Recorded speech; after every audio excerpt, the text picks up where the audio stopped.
Hey guys, here's the number one thing that destroys relationships. This is according to the researchers who studied couples for 50 years. But before we get started, let us have an intro. Chika Celebrity Updated. The psychologists and the sexologists studying the relationship for more than 50 years combined, and they found out that no matter how you slice the relationship, most of them fail because of poor communication. According to Dr. John Gottman, he identifies the four most problematic types of communication in relationships. Okay, the number one is contempt. Contempt is expressing a lack of respect for our partners. Like for instance, the name calling, the eye rolling, and the ridiculing. Okay, these all things are not healthy in a relationships. The second one is criticism. This is attacking a partner's character. So learn to listen before you attack. The third one is defensiveness. This is protecting from criticism by using excuses or shifting blame. The fourth one is the stonewalling. This is withdrawing from communication by ignoring, zoning out, or acting busy. Out of these four, according to Gottman, the biggest predictor of a failed relationship is the number one, which is contempt. For further explanation about contempt, this is more than criticism or saying something negative. It's when one partner asserts that they are smarter, have better morals, or are simply a better human being than the other. When you acting all of this, your partners will feel unworthy and unloved.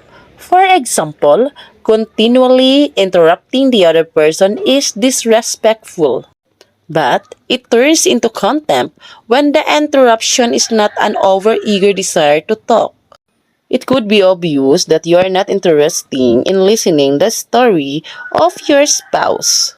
The lesson in this case, you have to listen of your spouse story so that your spouse would feel love and respect. How contempt destroys relationships, so it makes it impossible for partners to feel like they have each other's back. Instead of it's you and me against the problem, partners are now the opponents. They never know when they might be attacked or undermined. This often stems from individuals' feelings that they are standing up for themselves, which is usually a healthy thing to do. Pero ang problema dito ay they are standing up for themselves against their partner, trying to raise themselves up, samantalang pinapaiyak yung partner nila. Contempt is not just bad for relationships, it's also bad for our health. Kailangan nyo ang isa't isa para mag-survive.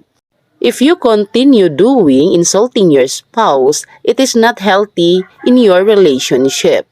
Instead, it will create disease, including heart disease. Bakit? Kasi tinitira mo yung emotion niya. Remember that our heart is a connection in our mind. Okay, this is the way on how your relationship to be affirmative. The first one is state what you are feeling. So when you feel sad, when you are feel annoyed, tell your spouse everything. The second one is you have to add a request. So you have to ask your spouse a permission regarding your plan.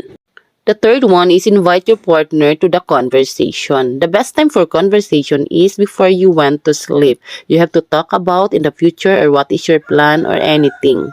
But the most important thing in a relationship between you and your spouse is to appreciate her even in a little thing because it creates a huge impact in your spouse's feelings. Respeto, tiwala at pagiging honest sa isa't isa ay tanging sandata sa isang taong nagmamahalan. Hanggang dito na lang. Until next time, don't forget to subscribe.